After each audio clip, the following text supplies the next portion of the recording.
on the way here, I was vlogging and I was talking about how very often amongst our group of friends we don't overlook it, but we don't give each other the credit that we deserve. So, for example, I was talking about you and how anytime we hang out, you're Fwiz. You've always been Fwiz to me. It's like Ryan, and not Ryan Wyatt.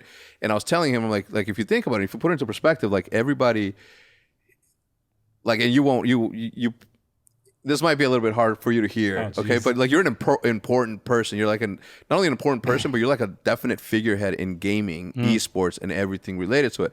You've been on Bloomberg. You've been on I mean, you are the head of the largest gaming platform, and you have a pet named Riley, which is one of my happiest accolades to own a Pomeranian. But thank you.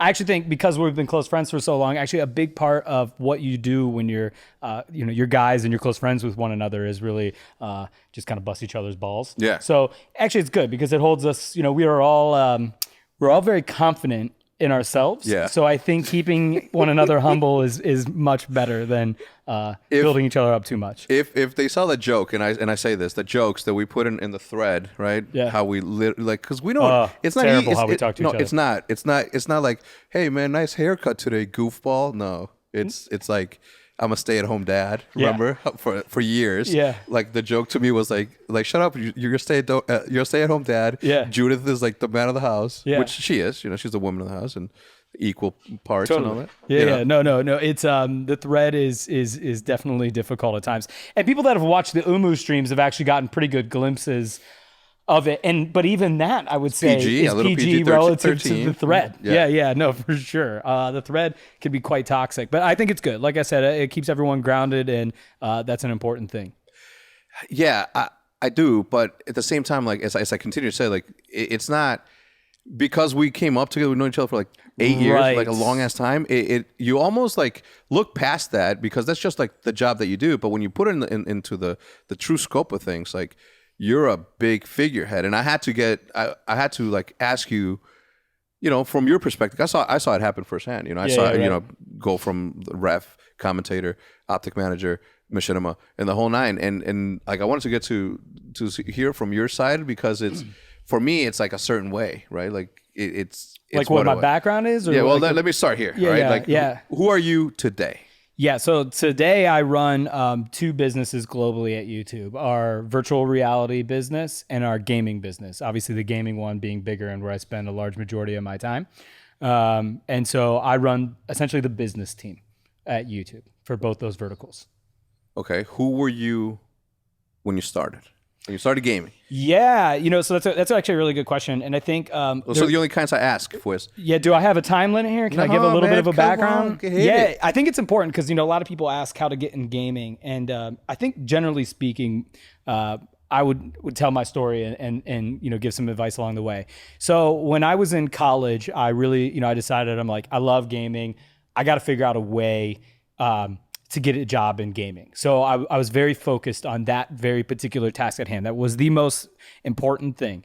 And so I came across a company called Gamebattles.com. And Gamebattles essentially was the online tournament brackets for Major League Gaming. And Call of Duty 4 had just come out. And I liked Call of Duty 2. Fell absolutely loving Call of Duty 4. Like I was skipping classes at school. I remember and not you were going in college at this time. I was in college at the time. Yeah, I was going to Ohio State. And, I saw that like there was that they had referees, right? And admins that basically would help handle disputes on the online. And I'm like, that's a way to just get some experience, right? Like association with this website. And so I filled out an application, volunteered, and became a referee. I essentially would go into disputed matches in Call of Duty and squared away. Yeah, so like, you're the mitigator. Yeah, like man, you guys, like you're like everyone's gamers, right? Like can you imagine going into like a Call of Duty 4 lobby where they're arguing about the score? It's like the highest level of toxicity that you can possibly imagine. Course. And I would have to be like, okay, well, the diffuse was set at 5 seconds, not 7.5 seconds. So, the host, you guys actually have to lose this game and yada, yada. Like, this is what I had to do.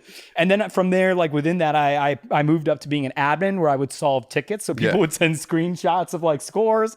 Some of them would include the scoreboard and just like that they won too low. And so you had to parse through all of that. And that job ended up opening a door for me where I ended up running all the referees that were basically all online volunteers, right? And So MLG came around to Columbus, Ohio, where Ohio State is, and I got a chance. Clap, Adam Apostola, great dude. One of my favorites. Yeah, got me, let me have a job to ref Halo stations at MLG Columbus.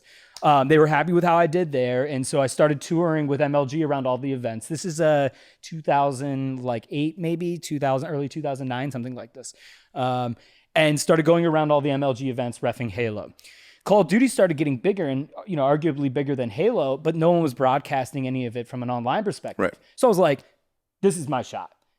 I want to be an online commentator." I saw like Chris Puckett was a god in the Halo scene. Yeah. I'm like, I want to be the Chris Puckett of Call of Duty. Yeah. And so I started with a couple other people at Gamebattles, something called Gamebattles Live, which basically we joined lobbies of online tournaments, these like $200 tournaments, and we started commentating over the games, right? So here I was, like, now I was getting paid to ref games.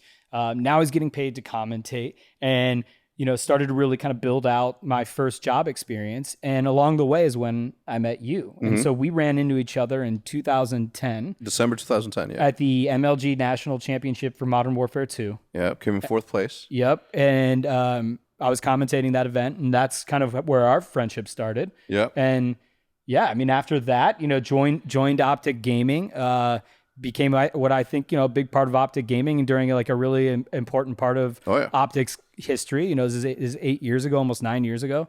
And then basically did a lot there, doing videos, learned a lot about YouTube there. That's the beauty of that. It's kind of funny because I was so in my own world, like, oh, esports is so big, like everybody who plays, they're gonna want to play tournaments and competitive, and you're talking like, oh, people are doing like sniping montages, and I'm like, what's this shit? I was like, people watch it, and you opened up the whole world to me of how big gaming on YouTube is. I mean, I think we're still sort of in that world where, as an esports organization, as an esports person, you always want the thing that you're a part of to be like the biggest thing in the world, obviously, to raise the tides essentially. But it's a very small part of, and we'll get into that. I have a lot to say about that, so we should park. Yeah. So.